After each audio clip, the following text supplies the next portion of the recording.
Donc, on va commencer la première table ronde donc, sur la question de l'école, la citoyenneté et le principe de la laïcité, des valeurs de la République, vu du côté des quartiers populaires. Le titre est impressionnant, mais voilà. Alors, on va commencer dans l'ordre qui est marqué sur le programme. Donc, honneur aux invités du Blanc-Ménil, qui viennent de très loin, et qui vont parler de collectifs sorties scolaires avec vous du Blanc-Ménil. Je les invite à venir ici. Voilà, et elles ont donc 15 minutes pour présenter leur action. Et je les remercie d'avoir bien voulu se déplacer de la région parisienne.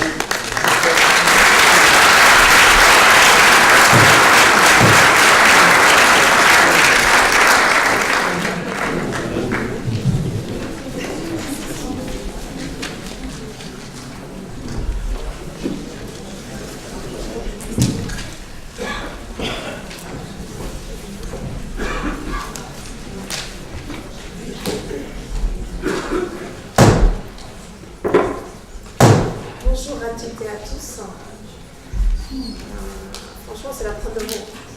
C'est un grand public et franchement, ça m'a fait très très plaisir déjà d'avoir un grand public comme ça. Parce que dans des combats qu'on mène, ça nous fait déjà encourager, ça nous donne un peu la force. Déjà de savoir qu'il y a des gens au moins qui nous écoutent, qui entendent. Après, est-ce qu'ils vont faire quelque chose, ils vont soutenir ou ils vont faire des actions comme ça ou bien on peut aller plus loin, ça va encore nous encourager un peu.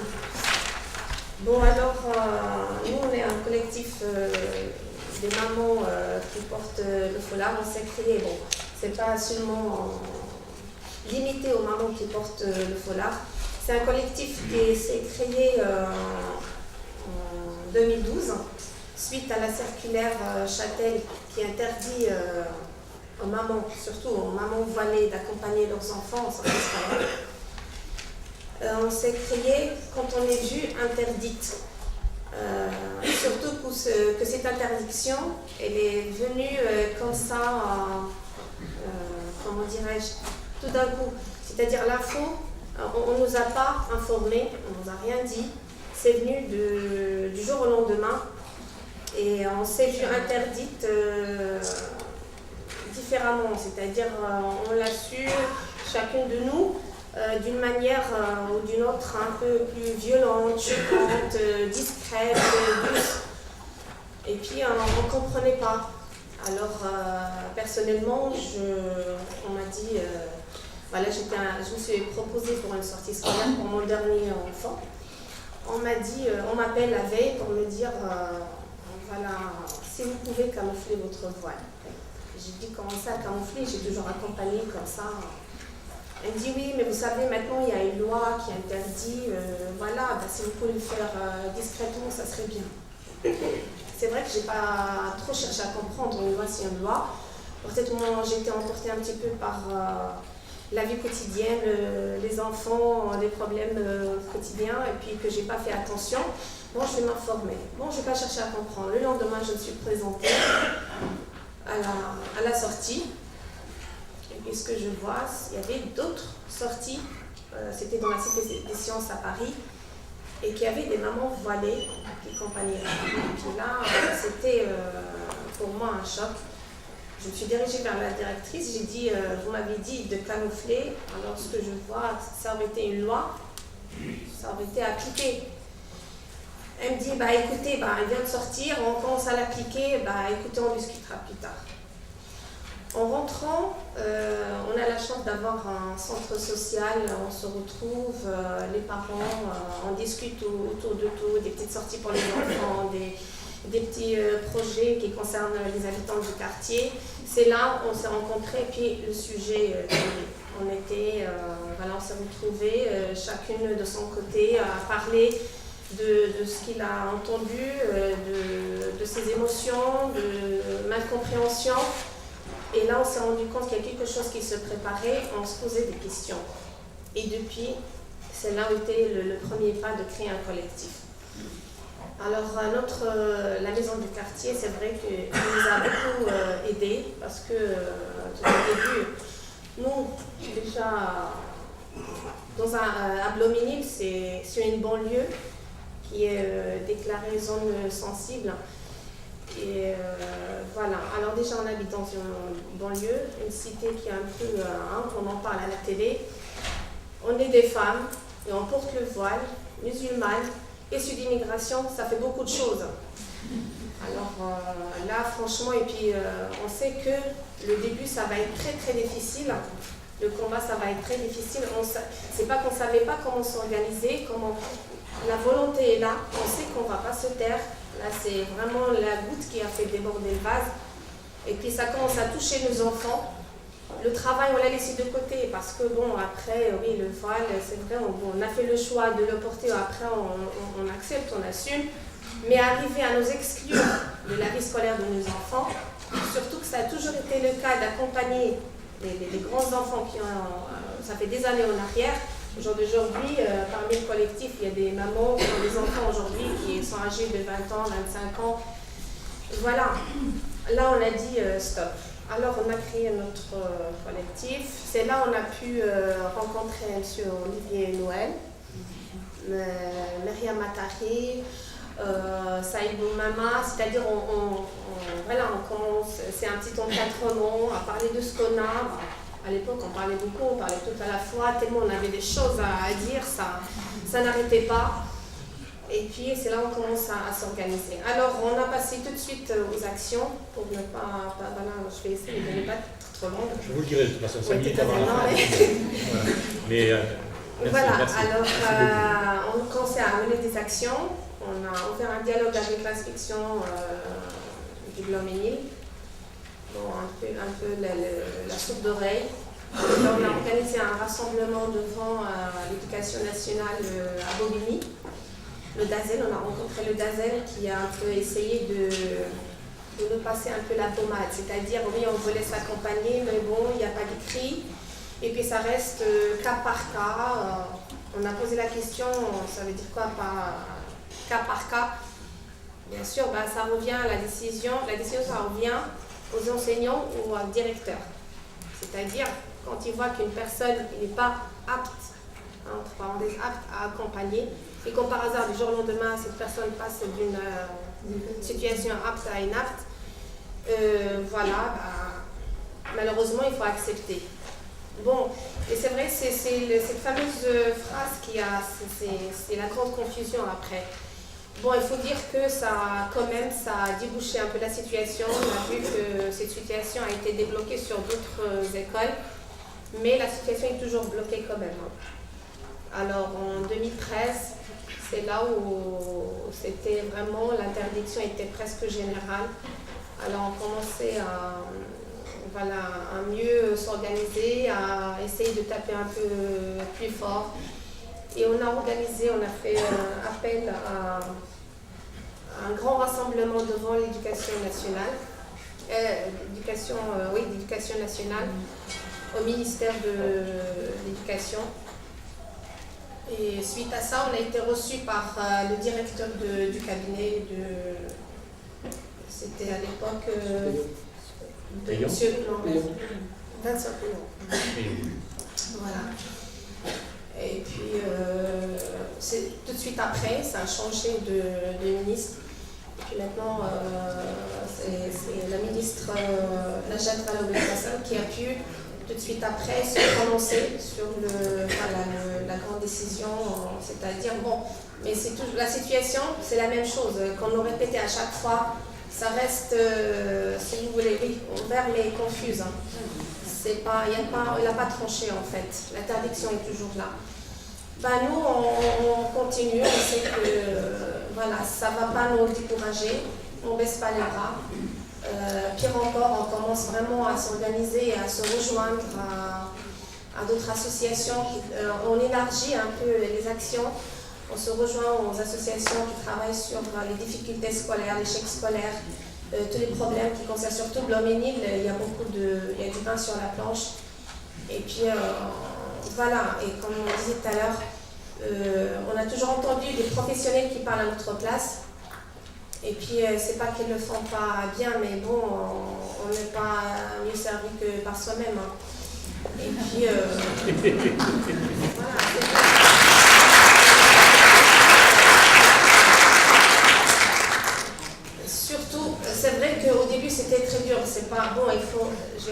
faut être un peu fort. On est tous forts, chacun a une certaine force. Peut-être le degré c'est différent.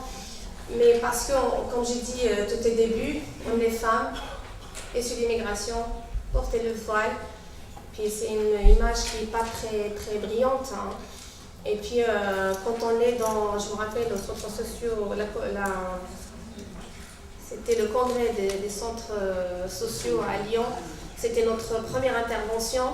Les questions, c'était pas surtout sur le sujet. Bon, il y avait des questions sur le sujet, mais la plupart c'était ils sont où vos maris, comment vous arrivez à venir, ils sont où vos enfants, comment ça se fait que vous parlez bien français, vous arrivez à s'exprimer, on ne savait pas que vous parlez autant bien, que vous pouvez défendre votre cause. Mais là, on se rend compte qu'il y a vraiment un grand problème, un grand malaise. Il y a quelque chose qui, je sais pas, moi j'ai l'impression, j'étais devant des gens qui, je sais pas, soit ils ne voyagent pas, soit ils n'ont pas de télé, soit ils ne lisent pas, soit ils vivent dans le Moyen-Âge. Je sais pas, je comprends pas. Franchement, on ne sent pas de. Je sais pas, c'est. Moi, je me suis rendu compte, personnellement, mais même quand on parle entre nous, c'est vrai que c'est pas seulement défendre notre cause, mais je sais pas, il faut refaire, pour moi, il faut refaire le statut de droit de l'homme, je sais pas, les programmes scolaires aussi, il faut leur apprendre beaucoup de choses. Il y a beaucoup de choses qui ne vont pas. Et puis, voilà. Maintenant, le combat, comme j'ai dit, ça va continuer certainement. Pourquoi? Parce que je ne sais pas si ces gens-là qui font ces lois-là, on chante sur la France surtout, on chante le droit de l'enfant, le droit de l'homme, le droit de la femme et tout. Mais quand on voit que ça concerne qu'une tranche, et puis voilà que la plupart des gens ne sont pas concernés par cela, ou ils sont considérés comme deuxième degré. Hein. Et là, on dit stop. Nous, on ne se sent pas concernés, hein, comme après les attentats qui ont fait empirer les choses. On les voit, comme disait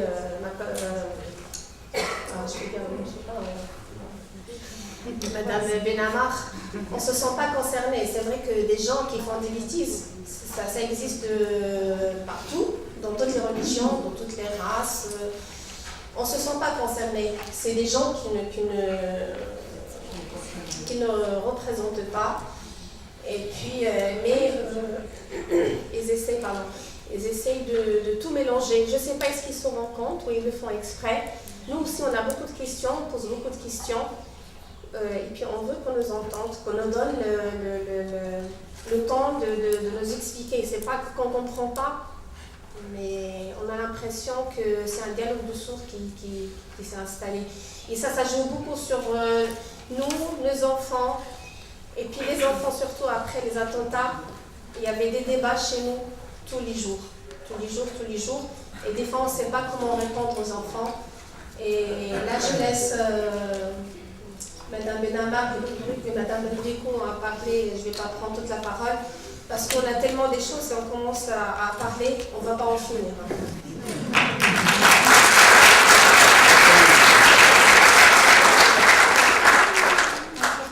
Je vais être bref, parce qu'il ne reste que 5 minutes.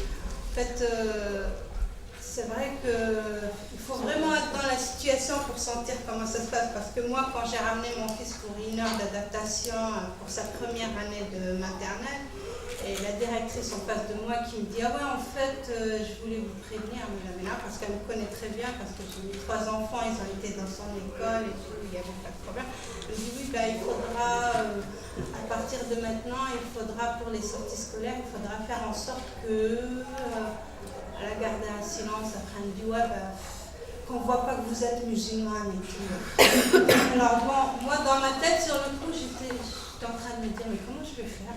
Comment je vais faire pour ne pas paraître que je suis musulmane? Après, je lui dis, mais comment je vais faire? Elle me dit, non, mais de votre... Ah, ok, je lui dis, d'accord, mon foulard, mais bon, je lui dis, mais ça gêne en quoi? Ça fait des années que vous me connaissez, je suis là, ça ne vous a jamais gêné. Au contraire, vous m'appuyez à la maison pour venir et tout, et qu'est-ce qui se passe? Non, en fait, comprenez quand même, on est dans un pays laïque, on est en France. Imaginez-vous une sortie scolaire avec... J'ai dit quand même... Là, je me suis sentie mal. Hein. Franchement, je me suis sentie mal. J'ai dit, waouh, j'ai pas ma place ici. Mon fils non plus, je crois qu'il n'a pas sa place dans cette école parce que bon, s'il ne m'accepte pas, je ne vois pas pourquoi il accepte mon fils parce que... Alors voilà, en fait, bon, je vais aller être bref. Et moi, ce que je voudrais dire, c'est qu'il ne faut pas se taire face à une discrimination. Parce qu'actuellement, ils arrivent à nous discriminer et ils nous rendent coupables. Dire que, en fait, si vous êtes discriminé, c'est de votre faute parce que vous êtes comme ça, vous êtes comme ça. Alors que nous, on n'a rien demandé, on n'a rien fait. Et alors, je vais laisser la parole à Leïla.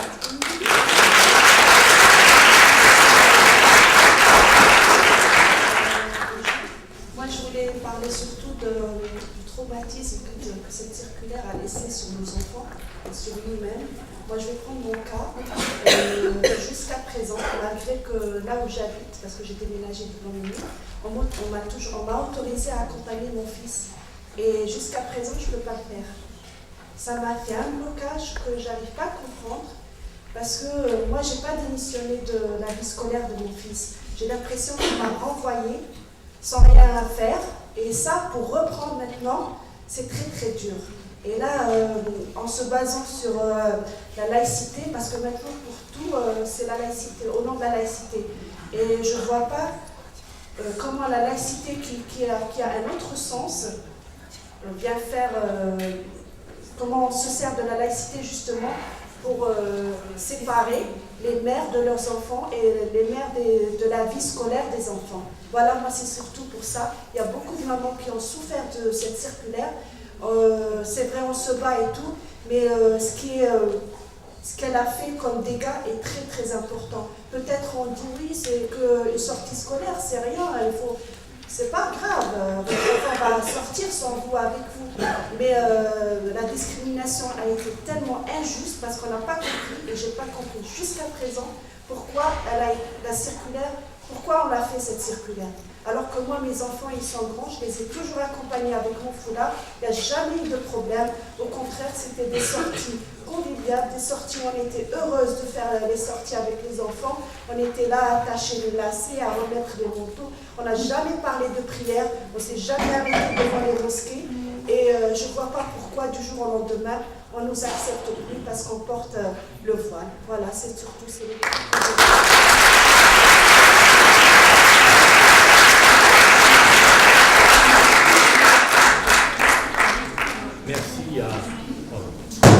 Merci à vous trois et merci aussi d'avoir été très précis dans le temps qui vous était imparti. Je sais que c'est un exercice et on a envie de dire beaucoup de choses, mais je crois que en peu de temps, ce que vous avez dit, vous avez vu les réactions du public, on va pouvoir en parler après.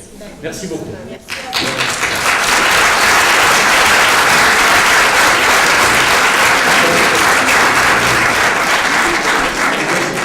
Un deuxième collectif de parents qui intervient sur un autre sujet, sur le petit bar à Montpellier, donc on se rapproche. Voilà. Si vous voulez bien venir, ou les personnes qui ont...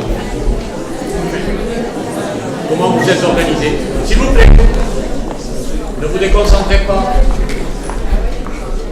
Merci.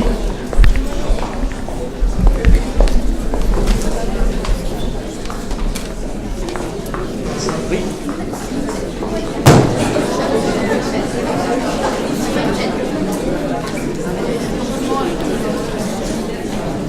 Il y a un film, hein. Il y a une projection. On commence par la projection. J'ai oublié de le dire. Il y a un film de 7 minutes. Et après, donc, ça les obligera à être encore plus dociles. C'est le deal qu'on a passé, comme on dit. Voilà, c'est le jeu. Donc, on commence par le film. Voilà. Là, on est chaud, puisqu'on est sur une action qui est en cours. Voilà. Je crois qu'elles ont rendez-vous ce soir avec la DAZEN. Mais vous le direz à ma place. Voilà. Mieux que moi, de toute façon. Allez. Oui, on le lance. Dans d'autres collèges, il faut qu'ils soient affectés à ces collèges-là. La majorité de nos enfants ne croient pas au pouvoir de l'école. Pour la majorité d'entre eux, l'école n'est pas le lieu qui permet d'accéder à la promotion sociale. Nous avons le sentiment que nos enfants sont sacrifiés et que l'État français ne fait que reproduire les échecs du passé, à savoir une scolarité sans aucune mixité ethnique et sociale pour les deux écoles de la maternelle, les deux écoles primaires, et la nouvelle sectorisation veut que cela continue au collège. Et on trouve cela inadmissible.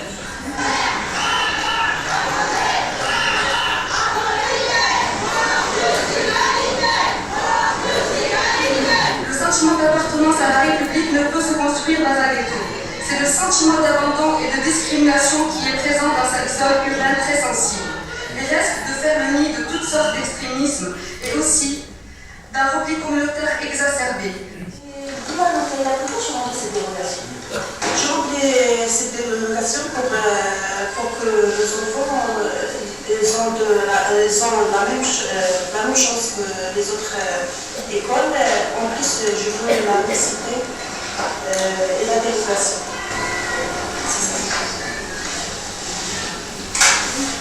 Nous sommes français et nous aimons la France. Nous voulons ni plus ni moins que nos droits. Une école de la République, que les ghettos scolaires ne soient pas maintenus.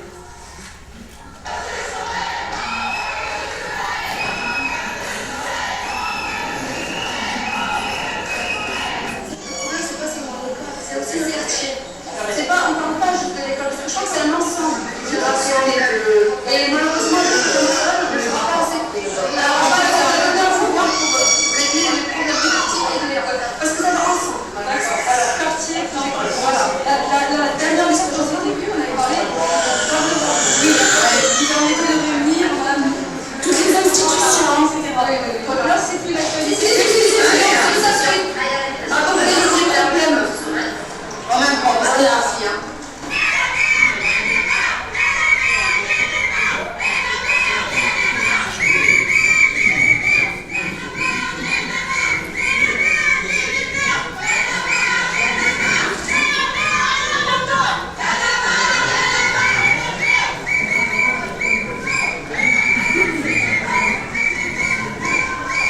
On a été reçu par monsieur Calero, voilà, qui est le délégué, le chef adjoint au cabinet. Voilà. Et il a dit qu'il allait faire passer le message de l'autre côté. Et qui me tiendra pour qu'on a pas de voilà. Il a fait ça. Et quand on a fait, il y a des problèmes, lui, il se met d'accord et c'est très important pour être voilà. Il a des revendications sur le constat. Et pour finir, je vais juste vous dire, messieurs, dames, donc il nous semble donc urgent que tous les fonctionnaires de la République démontrent réellement leur volonté de combattre les inégalités dont sont malheureusement victimes nos enfants. Pour cela, il est nécessaire que l'ensemble des responsables de l'État et des collectivités soient présents à la table ronde et pas seulement leurs représentants. Nous vous donnons donc rendez-vous lundi 27 avril 2015 à 10h à l'école Geneviève pour une table ronde où seront appelées les difficultés rencontrées, nos revendications et nos propositions. Notre démarche est constructive. Nous voulons trouver des solutions ensemble afin d'inscrire pleinement nos enfants dans leur République. Merci beaucoup.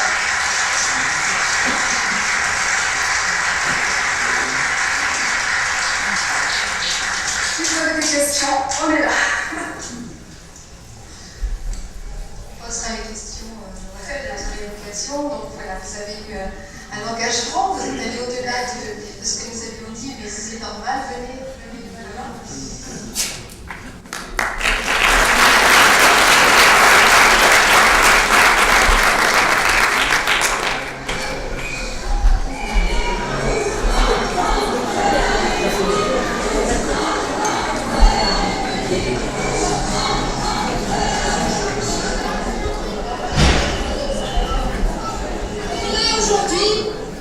Parce que le retard malheureusement que vous vivez aujourd'hui à cause de nous, c'est le retard de tous nos enfants. Ils sont scolarisés dans des écoles ghetto.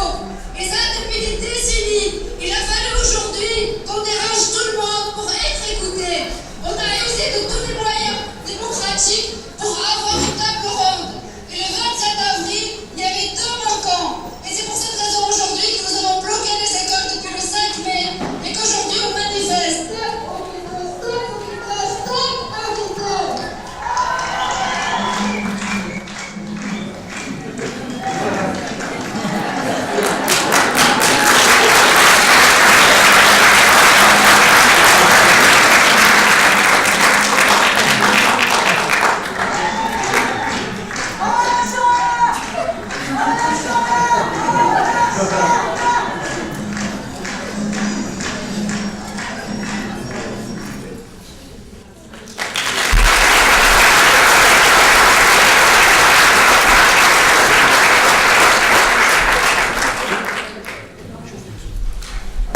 Merci. Oui, je voulais dire que ces films sont réalisés en collaboration entre le collectif et l'association des écolophages. Voilà. D'accord. Et merci de m'avoir fait rater le tram hier. Allez-y. Oui, donc ces images, ces images, elles sont là aussi grâce à l'association Les Écolophages. On est quand même assez soutenu par beaucoup d'associations et on les remercie pour ça. Aussi, je voulais saluer le courage des mamans du Plan Nil. Je crois que nos causes se rejoignent et que malheureusement partout en France, les constats sont les mêmes. Voilà, donc je suis Fouzia Ouissa. Donc tout d'abord, nous vous remercions pour cette invitation. Nous sommes flattés et honorés de participer à cette journée d'études publiques, nous permettre ainsi de donner un regard sur cette forme de citoyenneté présente dans notre quartier populaire. Aujourd'hui, je suis l'une du porte-parole du collectif Petit Bar Pergola. Je ne suis pas venue seule, car assise à mes côtés, il y a d'autres mamans et aussi présentes parmi le public que je salue. Il est vrai que la parentalité n'est pas à l'ordre du jour, mais notre mouvement, on peut dire sans peine que la majorité silencieuse qui habite les quartiers défavorisés ne sont pas des parents démissionnaires. La plupart des familles ont fait confiance au système scolaire et notre belle République, et elles se sentent trahies. Nous savons désormais qu'il y a un lien étroit entre la réussite scolaire des élèves et la mixité sociale dans les établissements. Nous sommes déterminés à nous battre pour la réussite et un avenir heureux pour les enfants. Donc je vous présente Safia Absaoui qui vous parlera en détail des raisons qui nous ont poussés à bouger, la sectorisation de la carte scolaire, de son assouplissement en 2007 et de ses conséquences dans notre quartier. Fatia Aitala qui va vous résumer les différentes actions que nous avons menées depuis le début des mouvements et du déplacement de points de vue, produits par l'action. Aïcha Sabir, elle est là aussi pour répondre avec plaisir à certaines de vos questions. Et sans attendre, je vais vous présenter notre quartier, qui est en effet la jonction de deux quartiers. Le plus ancien, c'est le Petit Bar, qui date des années 70. Il y a environ 4000 habitants. Le second, c'est la Pergola, qui est bien plus récent, habité par 1000 habitants. Cet ensemble de 5000 habitants se situe dans l'ouest de Montpellier. Il y a une grande ségrégation sociale et ethnique. Le taux de chômage prenant 60% de la population compte 14% pour Montpellier. De plus, des décennies de mauvaise gestion du parc du logement social fait que la majorité des habitants sont d'origine étrangère et cela se répercute sur nos 4 écoles, puisqu'actuellement 99, pour ne pas dire 100% des élèves sont d'origine maghrébine. L'économie souterraine et l'insécurité, le quartier souffre d'une mauvaise image et cela a une incidence sur l'estime de soi, la valorisation des racines et le sentiment d'appartenance à la France. Ces enfants qui grandissent dans un quartier nocif et dans un quartier ghetto, en majorité, n'ont pas confiance en eux. Si cette souffrance n'est pas neutralisée, fera des ados et des adultes qui auront une faible estime d'eux-mêmes et risquent de faire le nid de toutes sortes d'extrémismes et d'un repli communautaire exacerbé au fil des années. Pour la majorité de nos enfants, l'école n'est pas le lieu qui permet d'accéder à la promotion sociale. Ils ne croient plus au pouvoir de l'école. Notamment, le CDE a attribué une mauvaise note à la France dans le cadre de son programme international des acquis. Ces écoles qui prétendent pour tous sont d'abord pour une élite, se révèlent incapables de faire réussir les enfants non privilégiés. L'assouplissement de la carte scolaire en 2007 n'a fait que creuser un peu plus l'écart riche-pauvre et autres soins. Et merci, je vous laisse la parole à Safia.